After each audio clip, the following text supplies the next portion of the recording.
Hi, everybody. Welcome back to another episode of the NDBI Navigator Narratives, this informational conversational style podcast that brings in incredible researchers, community providers, and practitioners that have wonderful stories to share with you all about what they've been doing as it relates to NDBI. And I am incredibly excited to have my long-awaited guest, Dr. Deanna Swain, come on today. She is an assistant professor in the School of Medicine and the Department of Pediatrics at the University of Colorado. Deanna, thank you for joining us. Yes, so glad to be here through the Me sickness, too. health, all of that. The stars have aligned and we did it. We did. Can you spend some time introducing yourself in more detail about what you've been doing throughout your career, what locations you've been moving around to, and just let us know a little bit more about your practice? Yeah, absolutely. So as you mentioned, I'm a clinical psychologist, and I work at Children's Hospital of Colorado. So I actually wear a lot of different hats right now. I wear a clinical hat, and in that role, I provide autism diagnostic evaluations for a specific clinic in which we partner with primary care providers Okay. that have been trained by our clinicians to learn how to do an autism developmental history. So they do that in their practice and Hmm. then refer families to our clinic. And then we kind of work together and give feedback of like, hey, yeah, that was a great one. Or like, hey, I think you could have really elaborated here. Or like, hey, we were really off. Like, let's touch base. That's very And innovative. I love it. yeah, it's been really cool. So I see families there. I'm also in a unique clinic called the Turner Syndrome Clinic. So for those that aren't aware, Turner syndrome is a genetic condition, primarily affects girls and women. And it's when, most females are born with two X chromosomes. But in Turner syndrome, you either have one or one X and a partial X. Okay. And so the reason that I am in that clinic is that we see higher rates of developmental and learning differences and actually higher rates of autism and ADHD.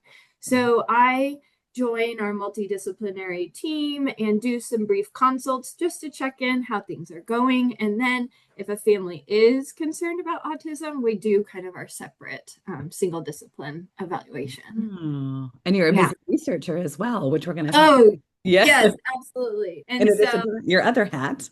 oh my gosh, yes. And even additionally, I serve a small little tiny hat called informatics. I learned a lot about how the electronic health record system works. Ooh. And that extra training and a little bit of buyout allows me to kind of build tools in our system that help our department, be more efficient, but also one of the projects that I'm working on is teaming up with people across the world to be able to actually log or get data when we're meeting families face to face in our clinical encounters.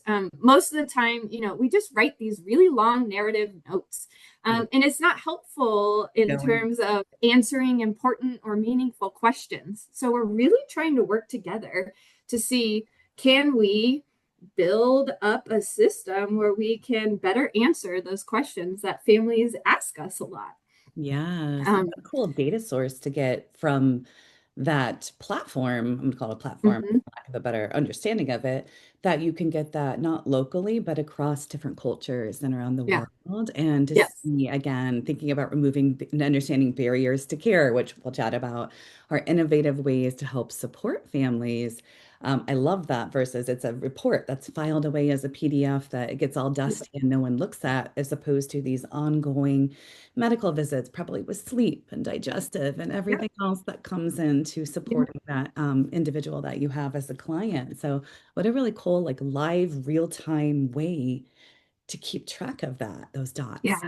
Yeah. Yeah. And it's hard, right? Everyone does it differently. Everybody's reinventing the wheel. So we really have to come together and say, okay, what can we agree on?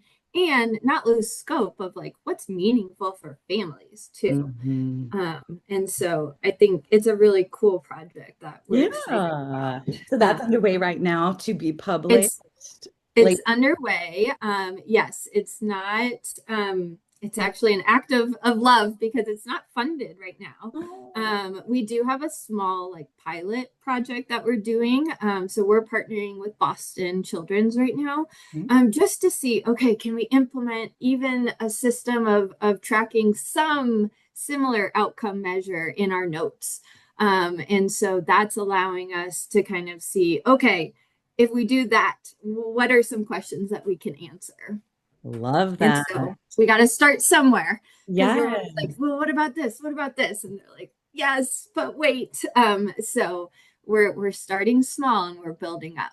I So love that. that is underway right now. Yes, my wheels are just spinning. Oh, Universal access to care, where a family moves, their provider, that it would oh, the same, how wonderful would that be? And yeah, have it all in the system and pull from it. But I really love that you tie it back to the outcome measures, right? I feel like a lot of us that are doing work as a practitioner, we're looking at, especially in the ABA or NDBI field, the treatment hours that we're giving, the dosage, are we seeing the outcome we yes, would hope to yes, see, or barriers we're removing, remediating to care? Looking at that. And outcomes are such a really big thing. But I also mhm, love how you talked about meaningful for families. Are those yes, outcomes, do they matter? Are they yes, meaningful for what we are intending to do as it relates to really supporting the entire family unit? I know sometimes with our treatment, it's just kind of laser focused on the child, and NDBIs, I feel like really bring the caregivers in just a little yeah, bit more with their voices, I yeah. find. That really kind of hones in on that message that you're talking about there. Yeah, absolutely. And another like exciting research area that I've been interested in. So I've done a lot of work in the past that I can, yeah, Yeah. definitely get to. But a lot of my work has been focused on kind of parent or caregiver mediated interventions and why do they work and how do they work and the outcomes and over time I've just also been interested about, okay, that's great that they work, but if people can't get them, so what? And so really this like access to care issue has been driving a kind of a shift in my research recently. And I've been really open to exploring innovative, creative ways and have stumbled upon digital mental health solutions. And so I have partnered with this app. It's free to download, but it took the Ruby parent coaching material and put it in an app so that, the beauty of that, right, is a family that's facing barriers to care. You can pick it up at any location, at any time, And and access that information. oh my God. Now, on the downside is when you introduce something like this, often with digital tools in general, we see really low initial and sustained engagement. So that's really driving a new award that I'm submitting, or it's under review. So we'll see what happens. But I really want to think about how do we partner with families and providers to understand and build like an engagement toolkit, Mm, um, recognizing that if you partner with the end users, mm, you're going to have a better outcome that's better fitting and better, useful, instead of, okay, we know it works, but yeah. oh crap, Yeah. now we got to get you to use it. Uh-huh. And so it's like I'm trying to get training in how do you do co-design, and then how do you run these trials in real world settings. Yes. I actually have been analyzing the data for the digital health tools, and it matters if it's in a research setting versus just, you know, Yeah. clinical care as usual. It actually mattered less about whether a family would connect. It was pretty similar rates Okay. of, I said I'm interested and I'm going to connect to it, Okay. but it does matter if they say I'm going to do research. We show they'll log in more, they'll do more of the Okay. modules Oh, instead of I'm interested clinically and then I don't agree to do research. So yeah. it's fascinating. It's this struggle. Yes. Or yeah. Yes. I'm just, again, wheels are spinning, thinking about, I'm going to introduce you to my colleagues over at Neuro AI, a company based out of Canada who built an app, NDBI strategies, content, videos for parents to use. And the whole driving force behind this is Allie, the support, AI engineered support, coded, all the secure things set up. But it pulls from questionnaires for parents. It picks the pain points and it customizes the That's very, cool. yeah. Yep. But I believe 100% what you're talking about. It's that engagement, getting parents, and Hmm. there's metrics that they're tracking for that. When do they Hmm. log in? What time of day? What content are they logging on to? Is Yep. there a style? They like the little video infographics more Yep. than the little blog style post. So when we created that, it was very much thinking user interface, Yeah. the font, the everything, but Yeah. Yeah. keeping people there. Once they get in there, do they stay there? Because we want them to Hmm. engage, to be able to Hmm. learn and change and adjust their support strategies for the kiddos. Yep. And I But we think, also know yeah, it's so interesting because you're talking about engagement strategies that come directly from the tool itself. correct. And we also know that a guided support can be really influential. Mhm. But what is that need? And that's why I love this approach is like it's really taking and identifying those barriers and then mapping it to a strategy Mhm. because it might just be I need that social accountability. I need another mom to kind of reach out to me, yeah, and be like, "Hey, girl, are you doing this? Okay. Oh, crap. I got to do it Or because the she's doing reminder, yes, Yep, 'cause life exactly. just keeps Or, lifing for everybody, and you're busy, and you have maybe more than one child, and then maybe you have your mhm, own stuff mhm, going on with work, or right, sometimes we're not just parenting, we're also partnering with some neurodivergence, and that is a whole right. nother kind of level of support. So Hmm. I love Hmm. that you're trying to be innovative and trying to figure out how best to support families because you can, again, lead them to the water, but you can't make them drink, but you can arrange the environment and set up some conditions Yep, and yep, to support them to drink a bit yeah, more and learn and then be the change yeah. child, especially if they're in an area where they're long wait lists, no access, Ugh, I know, funding, right? I know. And I think the last piece I'll say on engagement's so fascinating to me because we often were like, oh, engagement. Did they come to the session? Did they do the module? And we leave it as that. But it's so multifaceted, multi-layered. And the pieces that you were talking about earlier are very important. Are they learning the materials? Are Mm, they gaining that knowledge? mm, yeah. And the piece that I found and I struggle with, I'm so intrigued by is like, okay, the biggest piece of engagement that I think is a challenge for caregiver mediated interventions and NDBIs is how are you doing the skill you learn in your everyday environment?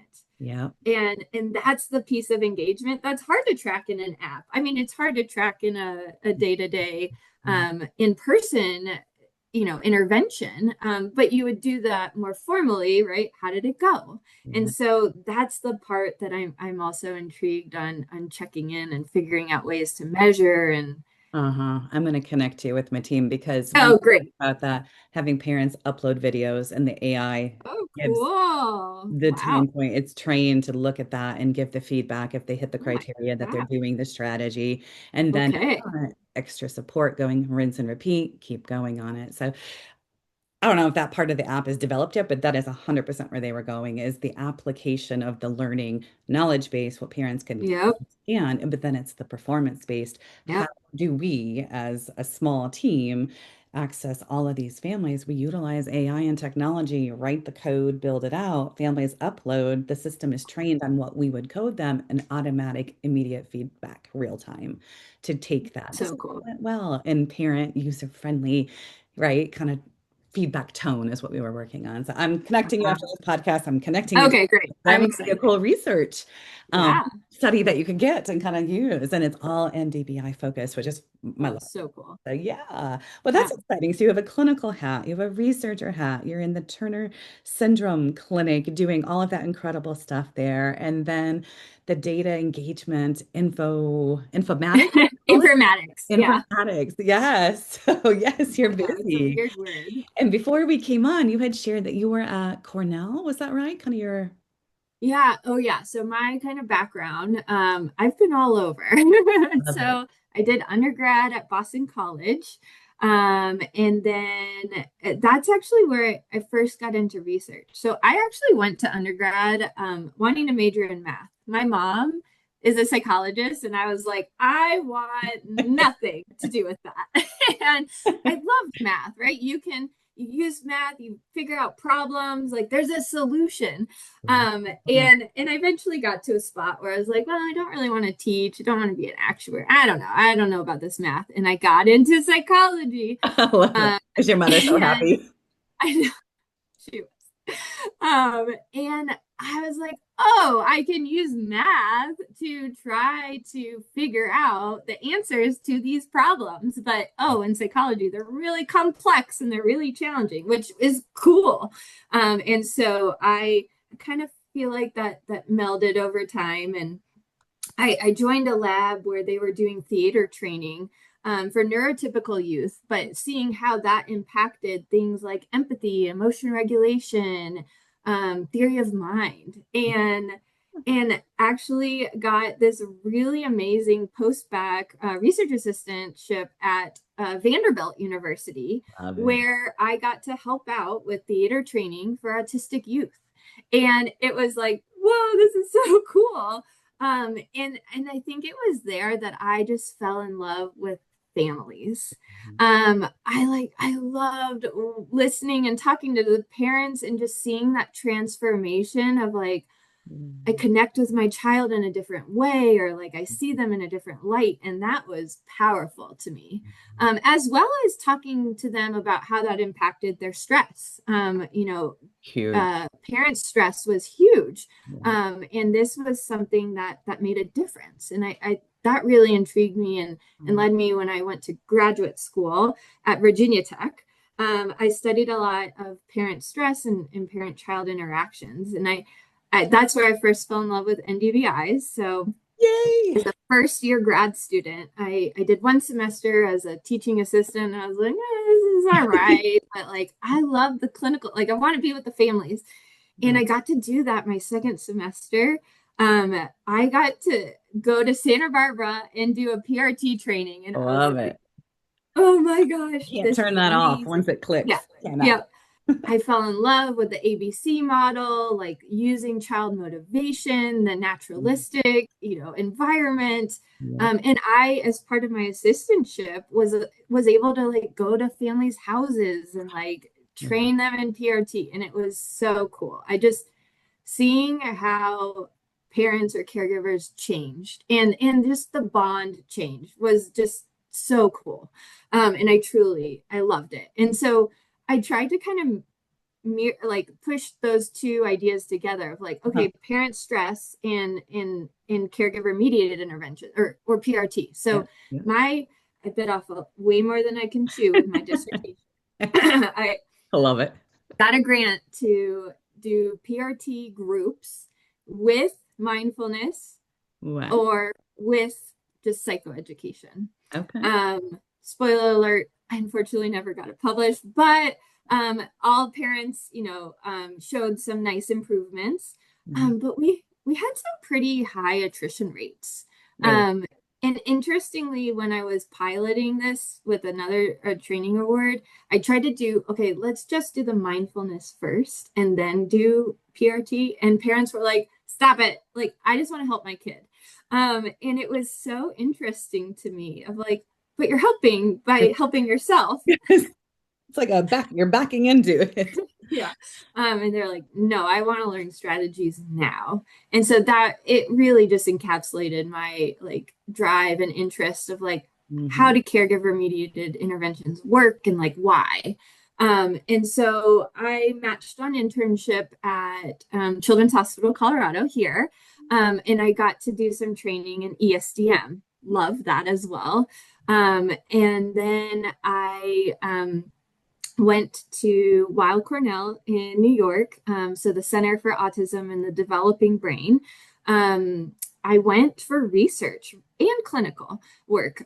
So in terms of research, Dr. Sophie Kim had an R01 where she was actually got researchers from 3 different prominent NDBIs. So we had ESDM, we had Jasper, we had ESI, Amy Weatherby's, that were all, high-powered RCTs that had all been published, and they agreed to share videos with Sophie and the team, and we coded them for child social communication, as well as developed and coded parent NDBI strategy use. And so I got to come on at a great time, like right after the MONSE was created. And I got to help kind of finish the coding and do, meet with the team, do the analyses. And we've published some really cool papers.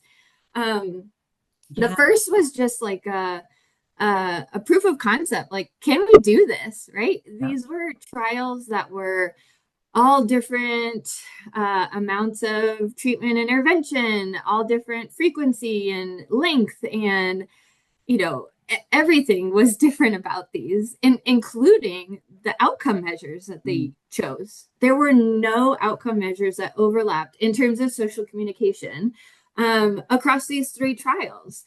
And like diving into that, it was wild for me to learn, like, there's very few, studies that use similar overlapping outcome measures. And in fact, a lot of studies use their study-specific ones. And so that was just like very eye-opening for me. I'm a very big data, like I want people to share. I hate reinventing the wheel. Yes.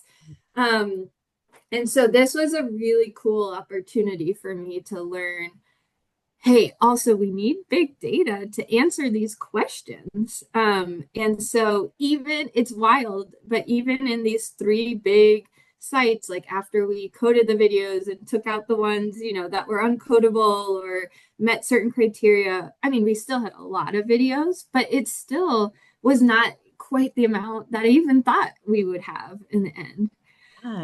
So that was our first study.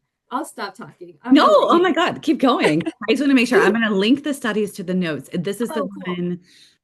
Is this the 2005 one, the caregiver behavioral changes? This is the first one. It might have been 2003. It's about BOSC. Okay. Is it? It has BOSC. Implementing a uniform outcome measurement approach. That one. Early intervention. Okay, I'm going to link. So that was the first one. Yes. And then we have 2 papers out on the MONSE. So the MONSE is the measure of NDBI strategy, implementation, and caregiver change. So the MONSE CC. And so I came at a great time because the postdoc before me really focused on building that tool. And so she had built and they had published kind of the study, the validation study on that observation tool before I got there. And then we were finishing the coding.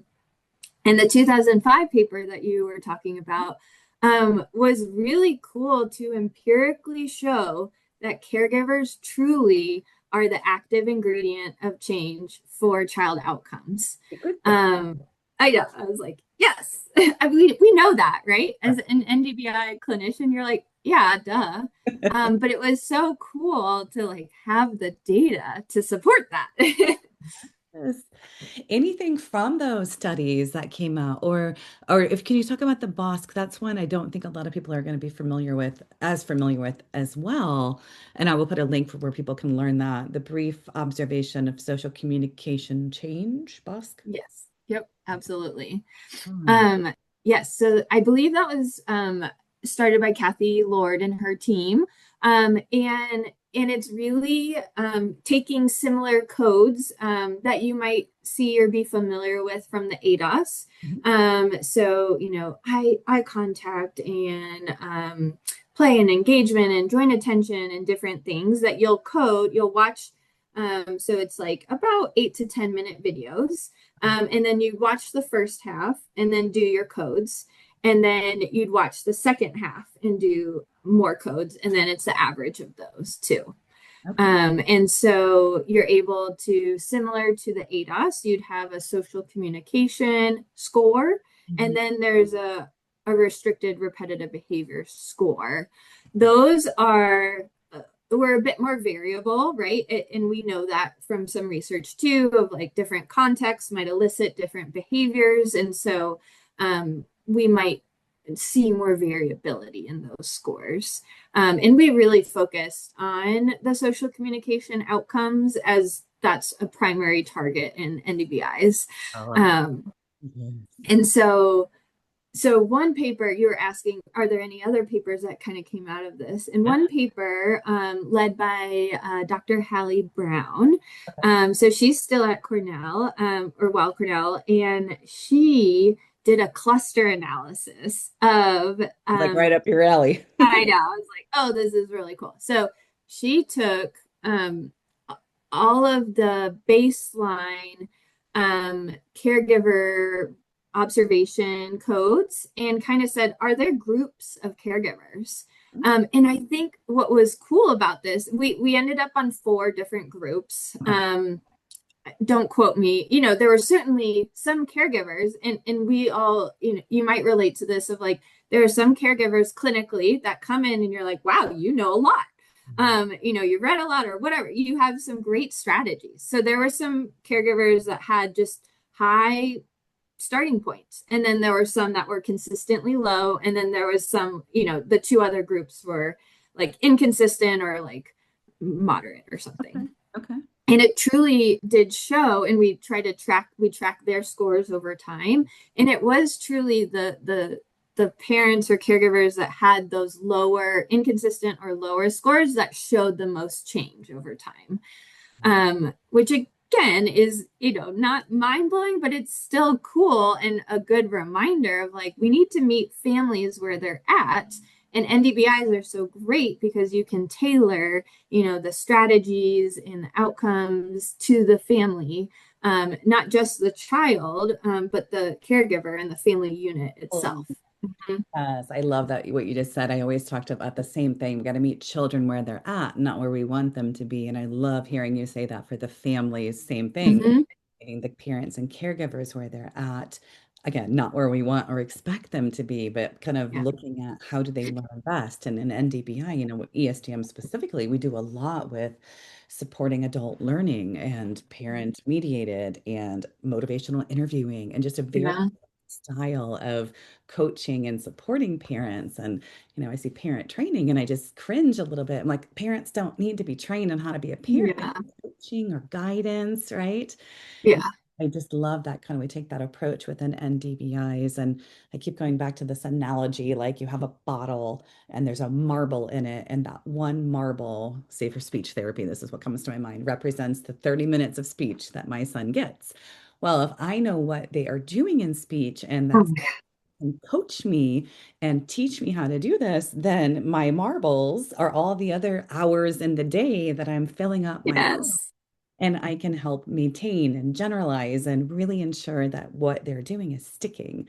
But I can also do that if someone coaches me and supports me in doing so. So the kind of models where NDBI providers or OT or speech, where they're very much open to supporting and guiding parents, I think is so needed versus go in the room, shut the door, come out. What am I supposed to do with that at home, right? I might be the most initiative-taking parent ever, but if I don't know what to do, I might feel hesitant that I could do something wrong or do something, make something worse, and then I don't try at all. And so I love this kind of mantra of meet the parents where they are and give them the coaching support so that they can build out those waking hours. Everything is an opportunity for learning when you're targeting social communication in everyday routines, which, 0 to 4, that's where we kind of tend to do it. So I love that, the idea of supporting parents and meeting parents in that same manner. Yes. I feel like I probably say that to every family I see in a feedback session of like, I want you to get in there. And I want you to ask questions. If you don't feel like you are on a same team with your provider, see how you can partner with them. Because and if I start any, Ruby coaching, or, when I was doing PRT or ESDM, I really try to emphasize, like, we're a team. You are the expert on your family. I don't know your family. I don't know, your value. I'm learning. And I'm the expert on some of these behavioral principles. but we got to work together. And so really trying to empower the family in that way, I feel like can make such a difference and really, you know, would make lasting impacts too. Yeah. Um, And before we started recording, we took a side pivot and we talked about INSAR and understanding barriers to care. And I don't know if you want to talk about that or if this is something that is a potential barrier to care if parents not getting support to actually engage and support their child or not feeling confident or having high levels of stress so that they just can't, they're overwhelmed. They just can't do one more thing in the day because they're already busy. Is that something that came up as a potential barrier to care for some families? oh, absolutely. And I think, you know, the stress literature is so fascinating, right? Because we need a little bit of stress to get us out the door, get us out of bed, right? So stress is good, but too much stress is bad, right? It can just be overwhelming and then when we think about the supports for stress, we also have to think about what the stressor is. Is it something I can change? I love acceptance and commitment therapy or ACT has a great metaphor. Like, is the barrier, is the challenge like a picture that's bothering me? Well, I could just take that down versus I don't have a car. I can't get to the appointment. That's not something I can teach you a strategy, right? So I think there's also different levels of barriers that we have to think about how those match to different strategies or outcomes or supports. And that's why I'm really like interested in this method for going about identifying the barriers to engagement because I do hope to kind of parse apart, you know, what are those levels? Even within an individual, is it more like cognitive? Is it the thoughts you're having versus like, I just don't feel like it? Or is it like behavioral of like, oh, I planned to do it, I set a time, I forgot. Yeah. Or, you know, like what piece of it within the person or, you know, the social network do I just need my friend to be like, hey, we're doing this? And it's like, yeah, okay, we're doing it. Or is it more, yeah, more of those environmental factors of I'm working two jobs, I don't have time, or figuring out and mapping those barriers using, there's this really cool framework called the intervention mapping framework. Okay. And it's like a 6 step process. Love it. Um, really in depth, but really cool because step one is a needs assessment. But the result of that makes this really cool product where you are trying to link what are the individual determinants, fancy word, you know, predictors, characteristics, and environmental characteristics. And then how do those map to behaviors that lead to, you know, health outcomes and then ultimately the impact of quality of life. And so it's like you build this cool model and then you take all of these potential barriers and you say, okay, which are most feasible to address and like Yeah. could change. And so that's kind of getting back to the point of like, there are some things that are hard to change and some things that are easier. So how can we kind of map those to a support? I feel like this is taking us back to your love of math and solution problem solving. Yes, I love yes, it. I've never heard yes. of that. I have an Really? analytic brain I have learned over time. A beautiful brain to have. I love it. I'm going to link something for intervention mapping framework. I think that's fantastic. And I just learned something new. I've not heard of that. So thank you for Oh, cool. sharing that with me. Yeah. And I go back to the barriers. I love how you can kind of categorize them or the concept of trying to categorize environmental within the person, right? Kind of cognitive. I think that really will help align and kind of, is it finances? Is it time? Is it Mm-hmm. funding? Is it Right. transportation? Everyone in my area is clinic based only. I don't have a car to Yeah. get there. I don't have buses in my rural, I live in Iowa, buses rural area to get there. So I can't do that. I can't take Right. my kid there. But if they would do an in-home visit, I could get support, but that Right. provider doesn't, right? So that is what Yeah. environmental kind of logistics Yeah. issues, or that parent who has, multiple jobs, feeling overwhelmed, other kiddos who just feels like there's no more time to give in the day, Yeah. to then figure out how to support them without making them feel guilty that they're not doing enough, Yeah. doing enough, they're Right. doing more than enough. Right. And kind of work through, like with ACT, like you said, working through those cognitive kind of thought processes of got to help yourself to help your child. And sometimes that's harder for parents because that's more time they have to take and I know. I know. invest somewhere. Or were there any specific categories, or was it kind of like environmental, um, person, individual related, logistical? With any That's big? what I'm learning right now. We're about to start some of the qualitative interviews in a Okay. bit. But it's making me think of another study that we're doing. I'm doing too many studies, Oh but no. this one's exciting. It's with a few different people across the country, and it's taking that step back. So, recognizing annoyingly the way our system is set up is often you have to do an evaluation and get a diagnosis, and then that qualifies you for support and intervention, which is so backwards to me, and Oh, frustrating. yes. But it's starting with, okay, even getting a diagnosis is like Yeah. can be, yep, 2 years. And so we tried, or we have started, we've gave surveys to autism specialists across the country, PCPs in our sites. So we have people from Colorado, Utah, New York, and Texas. And Fantastic. then we're about to send out the caregiver questionnaires or surveys. And we're hoping to kind of triangulate and then map those barriers right across the systems, recognizing this is a process and Yeah. there's no one person that is to blame or that needs to change, but how do we address it as a system? Mhm. um, and that is complicated. It's wild. It's That's a lot of moving. It's like checkers and chess at the same time.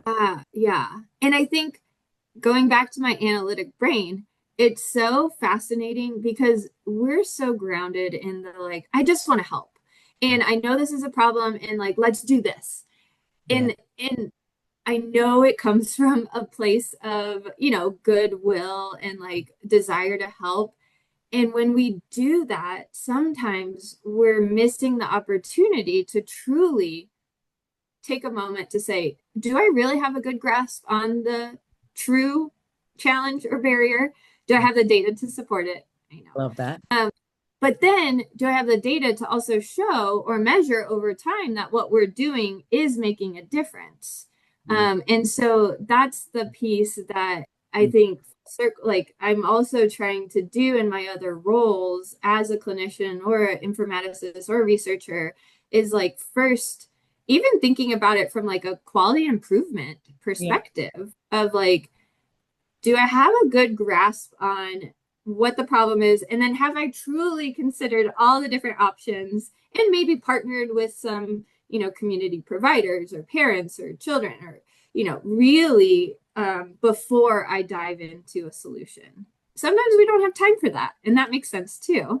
But I think it can be really helpful in the long term.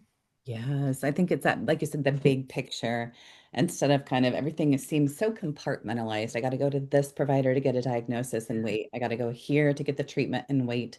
If it's not a multidisciplinary clinic, I got to go over here to get the speech or the OT. And then my PCP or my developmental PED is over here. And no one talks Right. to one another, even though we send the release of information.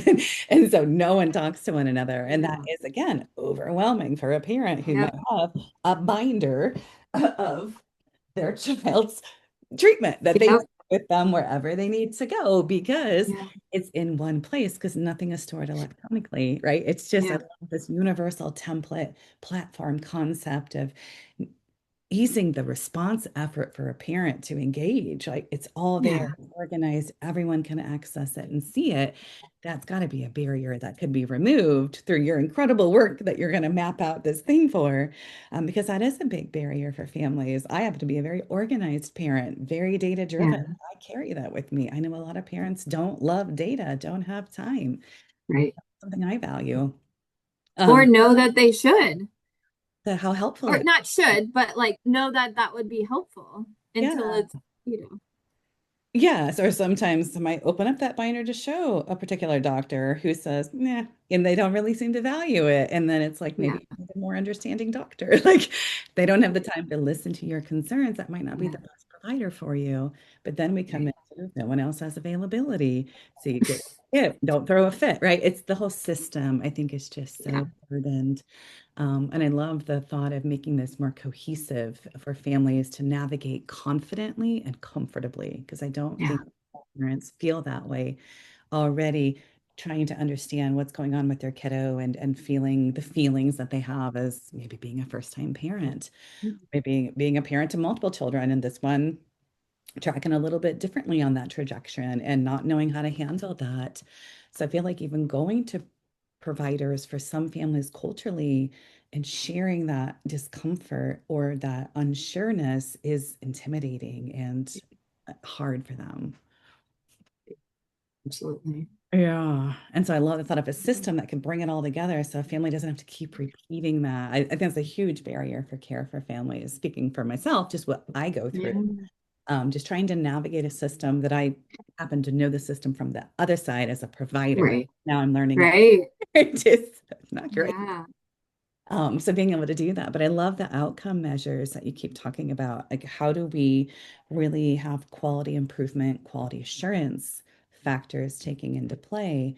And then I go back to the provider lens. Is the treatment dosage, goals, intervention strategies making a meaningful difference? Does that matter for right. the family, not just the child? Yeah, And then what are the other options if not, all going right. back to outcomes, like we're trying that place of help, if you will. Yeah, So many exciting things. I'm going to link all of these articles that people can go find them and learn more about great. them. And then the BOSC, where would I link the BOSC? If I just Googled it, is that from? I have I have some papers I can send you. Oh, that'd be Yeah, incredible. That one I know yeah. I don't see as much to look at that. How do you stay up to date with NDBI, caregiver, all the goodness that you're doing, other than the incredible hats that you wear and the research that you're doing, which probably keeps you up to date? Yeah. Yeah, I was reflecting on this. Honestly, the best tool that I have right now, aside from, you know, conferences and Yeah. colleagues and things like that, and I don't know if this has been talked about, but Google Scholar Alerts. Has Oh, that been talked about here? oh, I will have to. I wonder if one of our researchers talked about Google Scholar Alerts. That sounds familiar to me. I don't know. Okay. Okay. Well, that is my primary go-to because I'm like doing so many different things. Like I feel like you know, I don't want my NDBI to slip. But there's only so many hours in the day. And so I do lean on Google Scholar Alerts and Okay. I like it because you can build it for a variety of different ways. So you could say, I really like this one paper. I want anytime an article cites that paper, send me an alert. Oh, Or it can be, I really like this author or this researcher. right. Anytime they publish something new, send me an alert. So that's honestly, I've been following, you know, several different NDBI researchers, and I still get their alerts. And it's Oh, like, I love that. oh, wow, this is so cool. Or, you know, okay, I don't have time right now, but I'll read it later. I'm gonna bookmark it. I love that. I didn't know that you could customize that. I do like get research gate little notifications. Oh, yes. But I know not everyone has ResearchGate, so Yeah. I might have to think about the Google Scholar, because sometimes what I will find is I'll find a lot of local stuff, but I'm always looking for ESDM or NDBI Mm, International. I'm really looking at the reach of this incredible. yes. So I wonder if there's a way to kind of international Yep. applications, which don't typically come up in some of the journals that I might be looking in, or like you mentioned, conferences. I've really made it a goal this year to branch out outside of Nice. to different types of conferences that are having these really important conversations, like at INSAR. That's one day on my list to get to. Deanna, Yeah. this has been so incredible. I have so many notes here that I got to summarize from so many incredible research studies that you have from all of the hats that you're wearing. And I hope it was very informational for the listeners to hopefully have got a line of research or some different things with informatics, like just getting their wheels going. And I'm going to link your websites. If they have information or ideas or grant money to give to you, they can just reach out and help this happen. Sounds wonderful. Oh my gosh, it's been so much fun having you on. Thank you again. Yes, thank you so much. I really enjoyed it.